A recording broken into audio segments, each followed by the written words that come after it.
பெண்ணாகிய ஓவியம் ரெண்டே ரெண்டு கண்ணா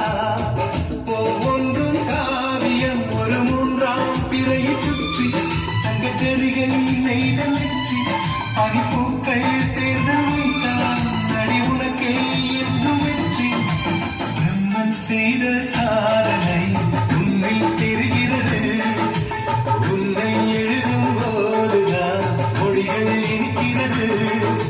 பெண்ணே நீயும்